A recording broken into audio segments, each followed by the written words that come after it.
March 26, 1945. Late afternoon sunlight slants through the shattered limbs of pine trees along a shell-pocked road just east of the Rhine. The air is thick with the smell of wet earth, cordite, and diesel exhaust.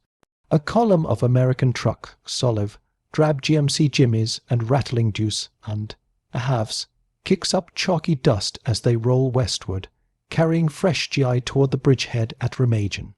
On the south side of the road, under the watchful eyes of two bored but alert MP from the 89th Infantry Division, sit 37 German prisoners. Their uniforms are a patchwork. Some still wear the shredded greatcoats of the 7th Army, others the mud, caked Feldgrau of shattered panzer brigades. Among them, 3 officers stand out. Oberst Hans von Luckner, commander of what remained of the 21st Panzer Division's supply train until yesterday, leans against a splintered telegraph pole, his iron cross dangling loose at his throat. Beside him, Major Wilhelm Ritter, once the logistics chief of Army Group G, stares at the ground, lips moving silently as if calculating impossible numbers. The youngest, Hauptmann Karl Dietrich, a thin, bespectacled staff officer from the OKW rail movement section, keeps pushing his cracked pince, there's back up his nose, blinking at the endless American column as though it were a hallucination. An M4 Sherman rumbles past, its tracks clanking like a steel heartbeat. Behind it comes something the Germans have not seen in months, a brand, new Jeep towing a gleaming one, ton trailer loaded with crates stamped in crisp white letters, K-rations, 10 in 1, medical supplies, 105 He. The driver, a corporal with a Lucky Strike dangling from his lip, waves cheerfully at the prisoners. Another Jeep follows, then another. Then a line of 10 more, all towing identical trailers, all moving in perfect order, all heading east. No, wait, west toward the front that no longer exists for Germany. Von Luckner nudges Ritter with his elbow. Wilhelm, he mutters in German, voice hoarse, count them. Just count. Ritter doesn't answer at first. His eyes are fixed on something farther down the road. A low, steady rumble grows louder than the trucks. Over a slight rise comes the unmistakable silhouette of an American military train. An enormous, gleaming monster hauled by a massive Baldwin locomotive painted in fresh olive drab. White stars on the smokebox door. 40 flat cars stretch behind it, each one double, loaded with brand. New Sherman tanks still wearing their factory cosmoline. A caboose brings up the rear, red marker lamps already glowing for dusk. The prisoners fall silent. Even the MP glance up.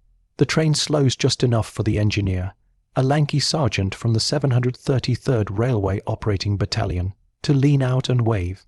Then it accelerates again, whistle blaring, and thunders past the stunned Germans at 40 miles an hour, bound for the rail. Head only 12 miles away. Dust swirls. The smell of hot coal smoke lingers. Hauptmann Dietrich finally finds his voice. That was the third one in 20 minutes. He whispers, all of them full, all of them moving forward. Von Luckner turns to him, eyes hollow. Third, he repeats. Karl, you misunderstand. Those weren't 3 separate trains. That was one division's daily supply lift. Just one American division. Ritter laughs once, short, bitter, almost a cough. One division. He echoes.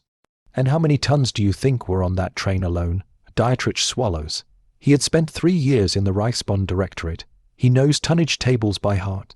Those flat cars were loaded to 60 tons apiece. 40 cars, 2,400 tons, just the tanks and prime movers.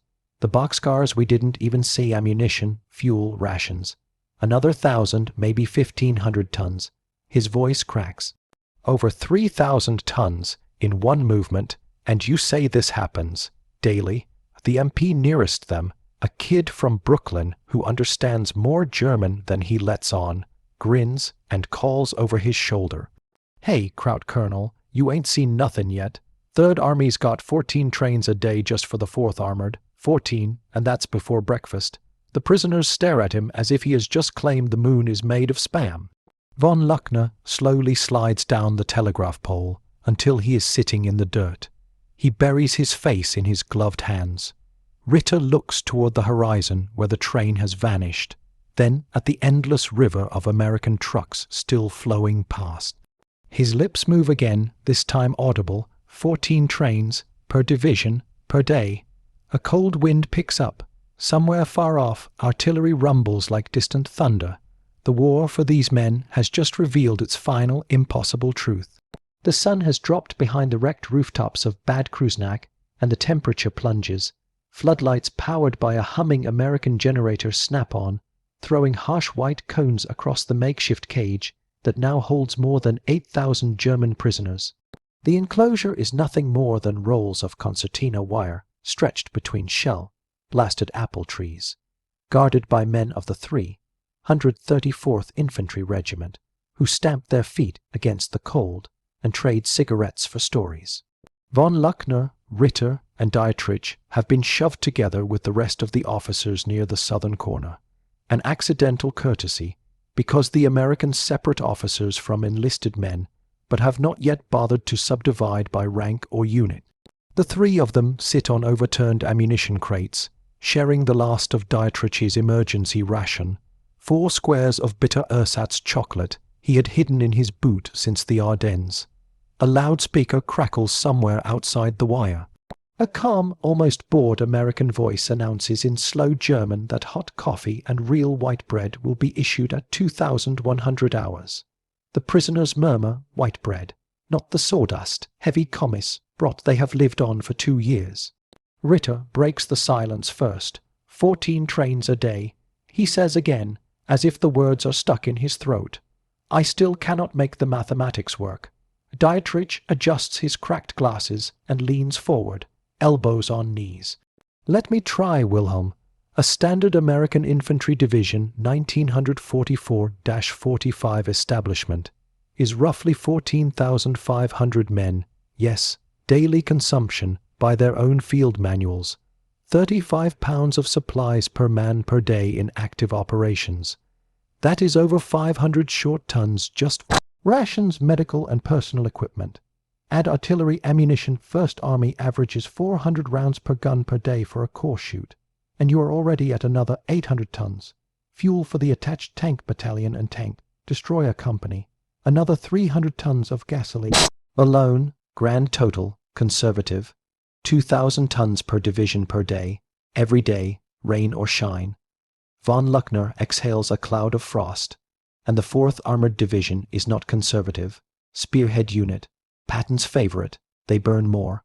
Dietrich nods, eyes distant. 14 trains, assume 40 cars per train, average load 50 tons per car. That is 800 tons per train if they pack efficiently, which they do.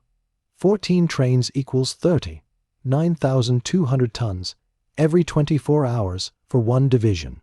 He pauses, licks cracked lips. In February, the entire Heeresgruppe beat 2 divisions on paper, was allocated 9 trains total, 9, for the whole front.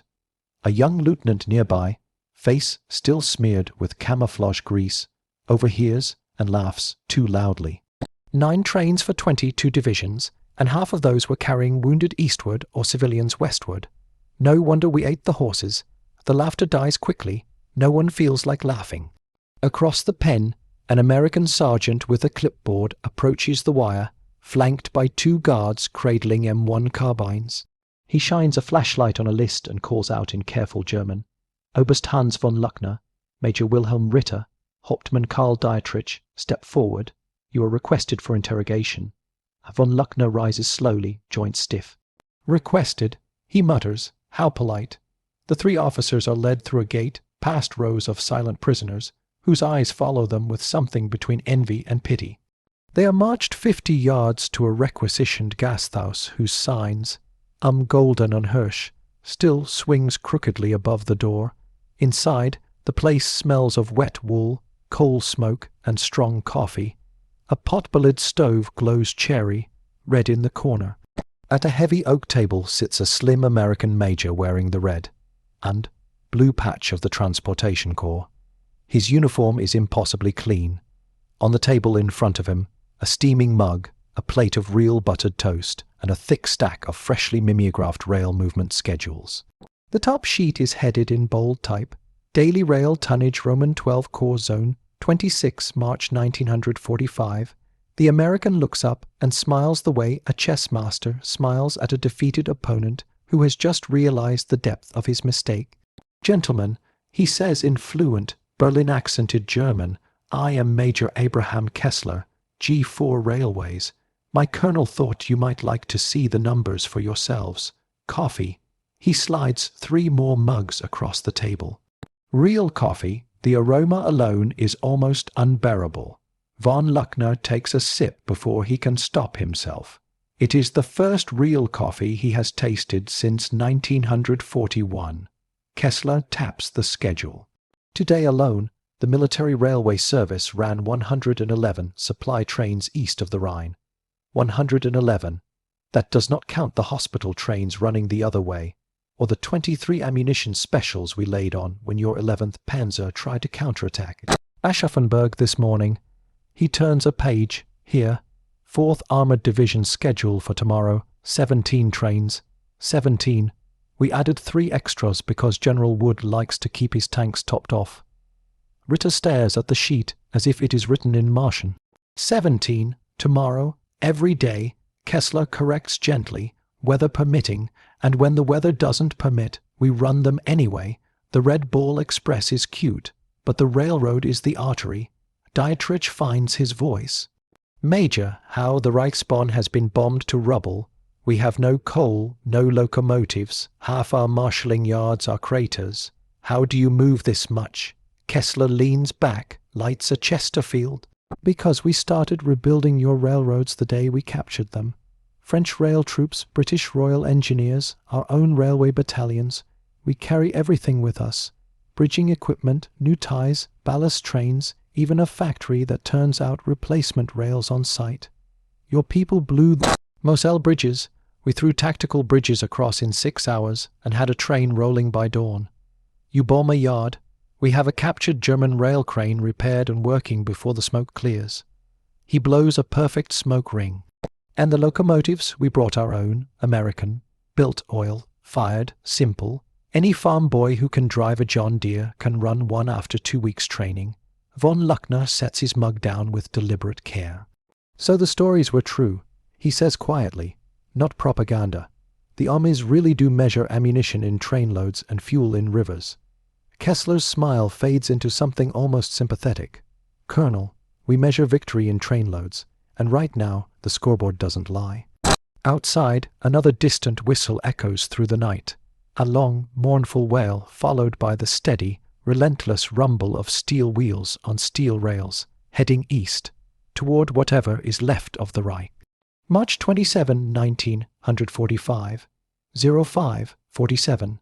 The sky over the main river valley is the color of cold steel, but the air already vibrates with the sound of war moving forward.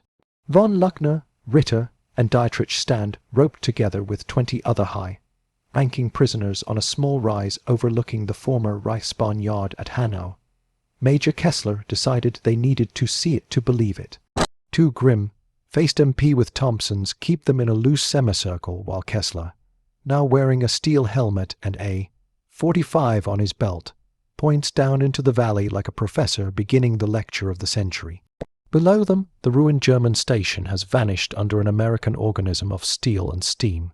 6 parallel tracks, 3 of them newly laid overnight by the 347th Engineer Regiment, gleam in the half-light. American diesels and captured German Kriegslocks painted with hasty white stars sit nose to tail, panting like racehorses at the gate. Red and green signal lamps blink in perfect sequence. A tower made from a knocked-out Panther tur, it has been converted into a makeshift block post. A GI signalman inside waves colored flags with casual precision. The first train of the day for the 4th Armored Division is already assembling. A massive 2-8-0 consolidation locomotive, built in Lima, Ohio, only 10 months ago, backs slowly down the yard, coupler clanking as it picks up cars one by one. Flat cars loaded with M4A3E8 Easy 8 Shermans, still wrapped in red, lead primer. Gondolas heaped with 76mm ammunition in wooden crates. Boxcars stenciled gasoline 100 octane. Reefer cars packed with frozen sides of beef from the quartermaster depot at Liege. A single ventilated boxcar marked live cargo, carrying replacement tank crews who wave cheerfully out the open doors. Every car is chalked in perfect white block letters, 4 add priority 1, do not delay. Kessler checks his watch. Train 4A01 departs in 4 minutes. He says conversationally. 17 more follow at 35-minute intervals until 23. 10 tonight. That's the schedule. Weather forecast says possible flurries afternoon. We'll run them anyway. A whistle shrieks. The consolidation lurches forward, bell ringing, and the long train begins to move. The prisoners feel the ground tremble under their boots as 48 loaded cars, 910 tons, roll past them at gathering speed. Sparks fly from the brake shoes of the caboose as it clears the points and disappears eastward toward Aschaffenburg, where the 4th Armored is already 20 miles beyond the Main. Before the echo dies, another locomotive is already backing down to assemble 4A02. Dietrich's mouth is dry. 35-minute headway, he whispers, on a single track line for part of the route. You're dispatching them like trams in Berlin before the war. Kessler nods. Double track most of the way now. We rebuilt the 2nd track from the Rhine to here in 9 days. Used captured German rails. We just turned the bombing damage into a scrap drive. Ritter watches a string of Brand, new gondolas being shoved into place, each one loaded with gleaming brass 105mm casings stacked like cordwood. How much ammunition is that? He asks, almost afraid of the answer. Kessler doesn't even look. Roughly 800 tons on this train alone. That's a 3-day expenditure for 1 armored division at the current rate of advance. We'll replace it before lunch tomorrow. Von Luckner's voice is raw. In Russia, an entire panzer corps, 4 divisions, fired less in a week than you give 1 division in a day. Kessler shrugs. Different war, Colonel. A new sound rises. Rotary saws and the ring of hammers. 200 yards away, a rail, mounted American crane painted in bright yellow, is lifting a twisted German rail out of what used to be track 3. Behind it, a ballast train unloads fresh gravel, while black GI from the 332nd Engineer General Service Regiment spike down new ties with the rhythmic precision of a jazz band. A white lieutenant with a stopwatch times them. Kessler notices the Germans staring. Track gang record yesterday, 1 mile of rehabilitated main line in 5 hours 42 minutes. They get ice cream for dinner when they break 5 hours. Ritter shakes his head slowly. I spent 6 months in 1944 begging Speer for 200 replacement ties. He sent me 30 and no spikes. The 2nd train 4A02 whistles twice and rolls. Another 900 tons. The valley fills with coal smoke and the smell of hot oil. Dietrich suddenly laughs, a cracked, desperate sound. Do you know what we called this in the Generalstab? Amerikanische Materialschlacht. We joked about it. We said you would bury us under mountains of shells and gasoline. He gestures helplessly at the endless procession. We were not joking hard enough. Von Luckner says nothing. He is watching a 3rd locomotive ease in, its headlight cutting a tunnel through the dawn mist.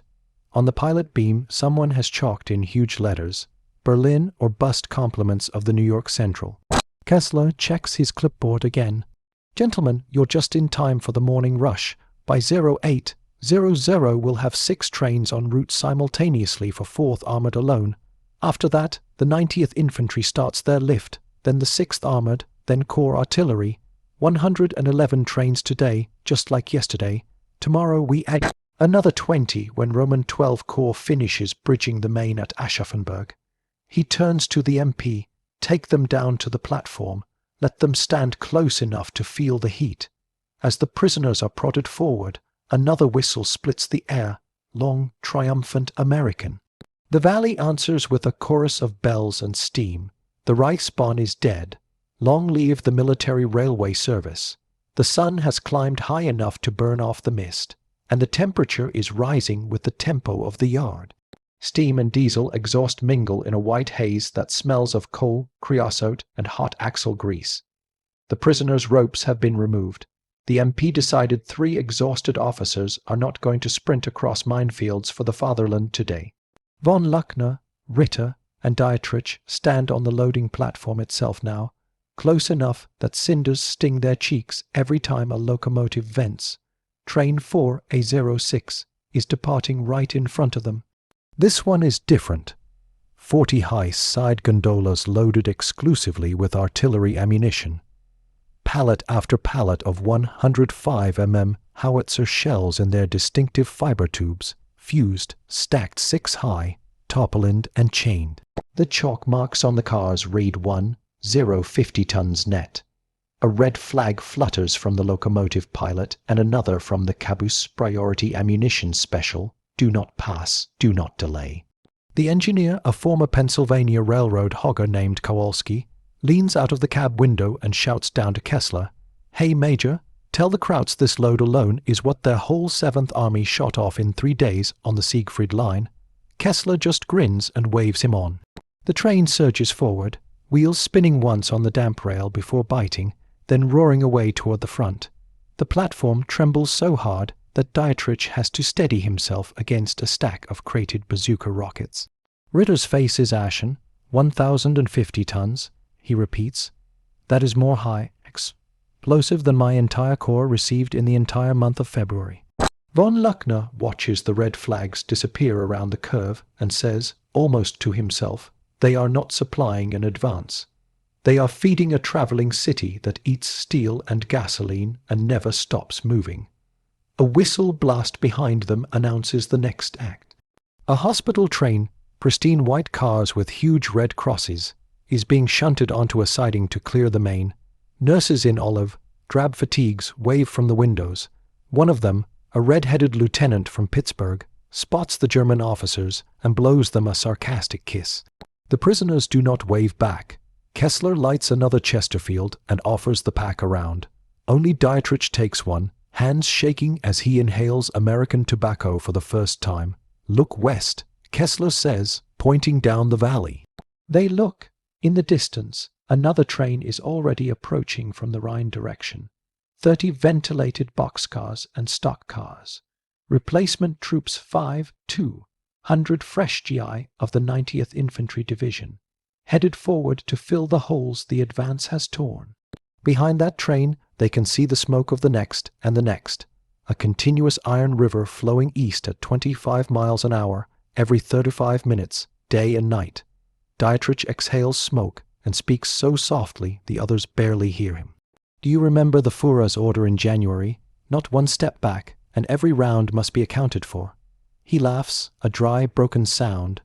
We were counting individual shells while these people count in trainloads. Trainloads.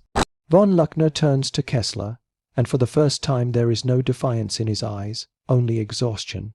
"Major, may I ask you a question as one professional soldier to another?" Kessler nods. "Shoot, Colonel. How many locomotives do you have operating east of the Rhine right now?" Kessler doesn't even hesitate. As of 0600 this morning, 412 in daily service, another 180 in reserve or under repair. We capture a German engine that still turns a wheel. We paint a star on it and put it straight back to work hauling American supplies. Waste not, want not. Ritter closes his eyes. 412, he whispers. At the start of the year, the entire Reichsbahn had fewer than 1,000 serviceable locomotives left for the whole of Europe. A new sound intrudes, rotor blades. A Piper Cub artillery spotter plane circles low overhead. Wags its wings at the yardmaster's tower, and banks east to guide the next fire mission. The pilot drops a weighted message streamer that lands almost at Kessler's feet. He picks it up, reads it, and smiles. 4th Armored just took Gemünden, bridge intact. They want their 17 trains today plus 4 extras. Looks like tomorrow's schedule starts early. He folds the note and tucks it in his pocket, then turns back to the 3 Germans. "Gentlemen, you are looking at the reason Germany lost the war. Not tanks, not planes, not even the jobos. Rail tons moved per day. Everything else is noise. Another whistle. Sharper, closer. Train 407 is ready.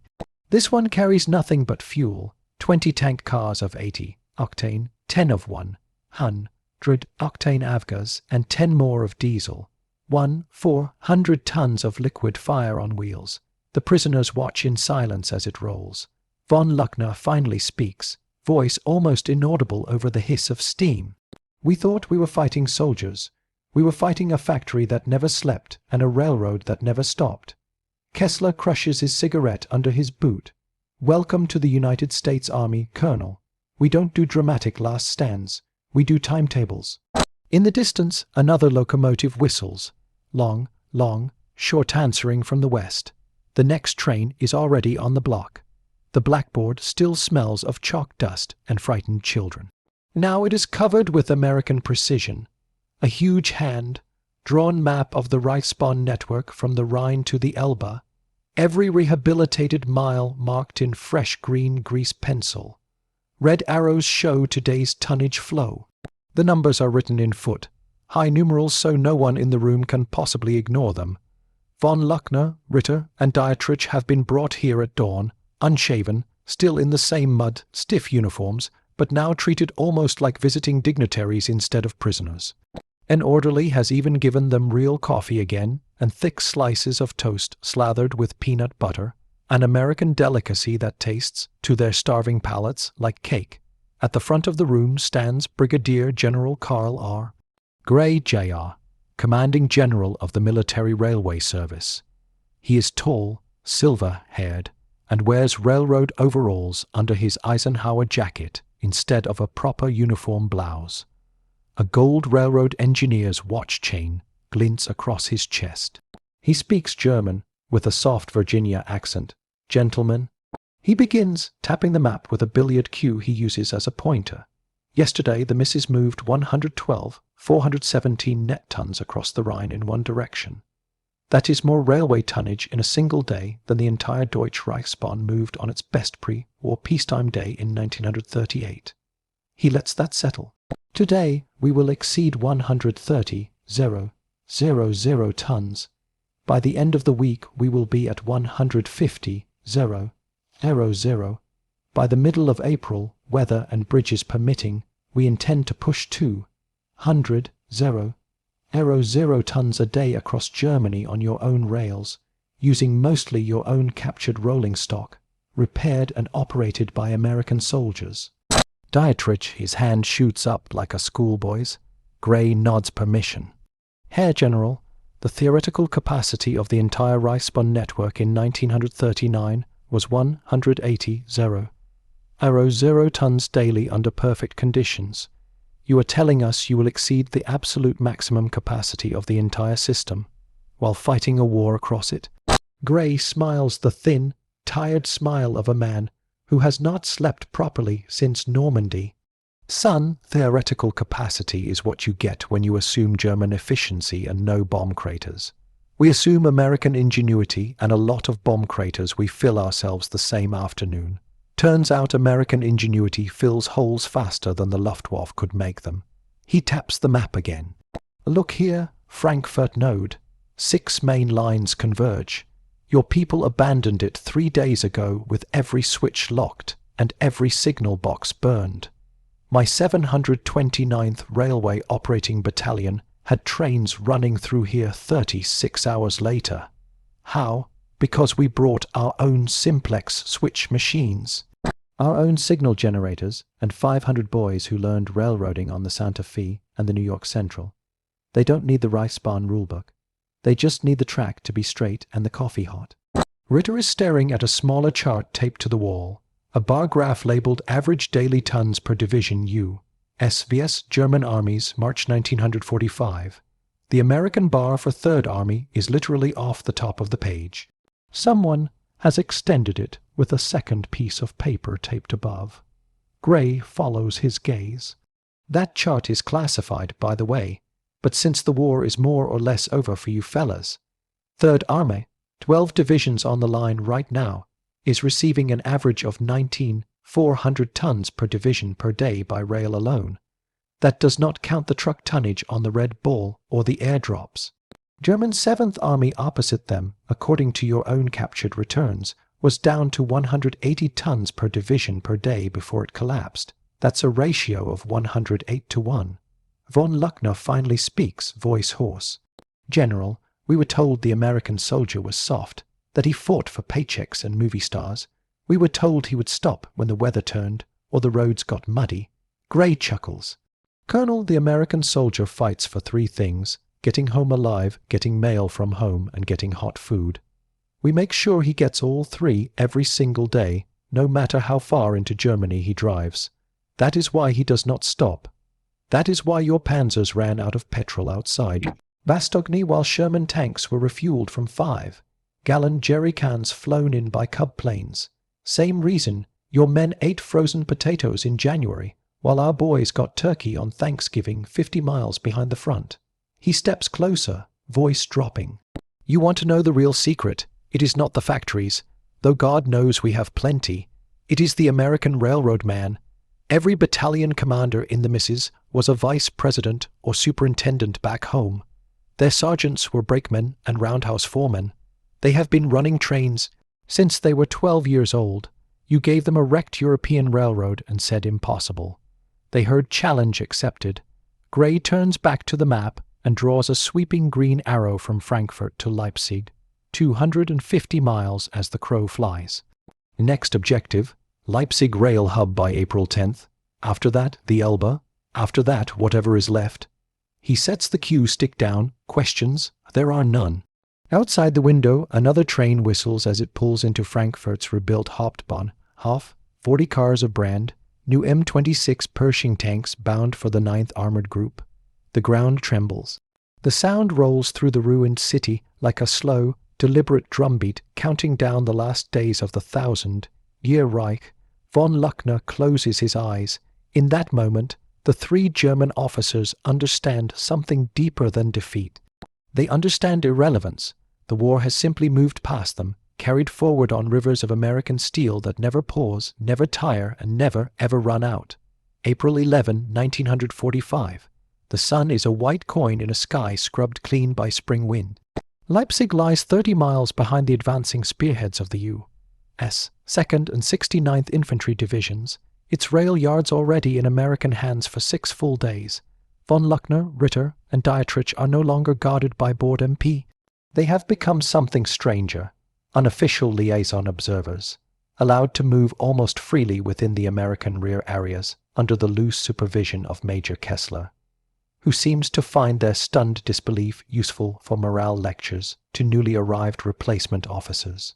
They stand now on a low ridge south of the city, beside a hastily strung field telephone wire that hums with constant traffic. Below them, the Leipzig Essen-Dresden main line, 4 tracks wide in 1939, has been reduced to 2 functioning rails by years of bombing and recent fighting. It does not matter.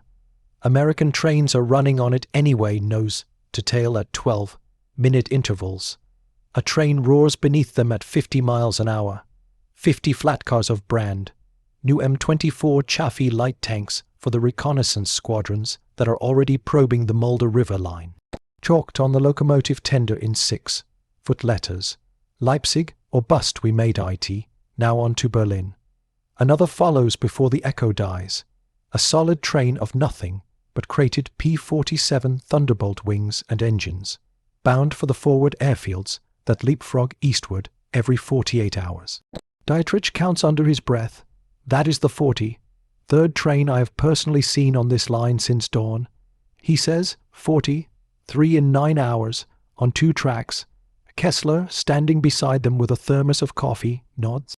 Today the missus is pushing 208,400 net tons across central Germany. New daily record. General Gray sent a signal this morning. Tell the boys back home the railroad is ahead of schedule. Ritter's voice is almost gone from days of whispering the same question. How many divisions are you supplying now at this rate?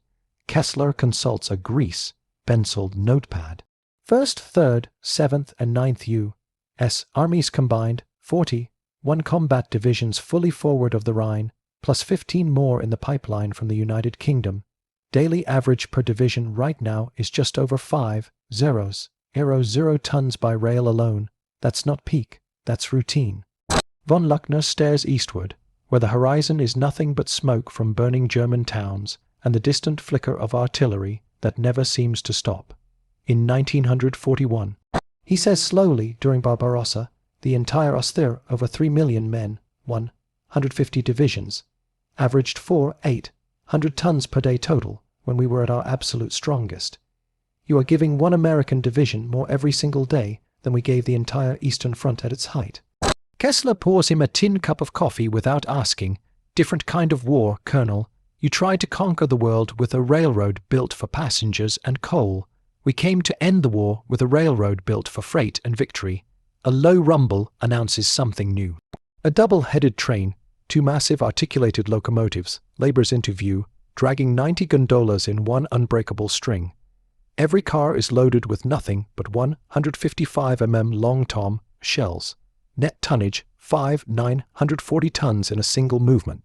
The ground shakes as it passes. The engineers wave. Someone has painted on the lead locomotive's smokebox door. The Reichsbahn is dead long live the missus. Dietrich watches it disappear toward the Mulder bridges that were captured intact only yesterday. They will be in Dresden by the 20th, he says, not as prediction but as fact. Perhaps Berlin by May Day. Kessler caps the thermos. Berlin's not the goal anymore. The goal is linking up with the Russians and ending this thing. After that, the same trains that fed the advance will start bringing the boys home. We've already got timetables drawn for redeployment to the Pacific. Same locomotives, same cars, same railroad men. Just turn the arrows around. Von Luckner takes a long drink of the coffee, then sets the cup down carefully on the grass. I think, Major, he says at last, that history will not remember the Panzerfaust or the V2 or even the Tiger tank. It will remember this. He gestures at the endless parade of trains thundering below them, the sound of an entire continent being moved by rail, one division at a time, until there was nothing left to oppose it. In the distance, another whistle answers, long, clear, and utterly American. The three German officers stand in silence as the spring wind carries coal smoke and the smell of impending peace across what was once the heart of the Reich. The trains keep rolling.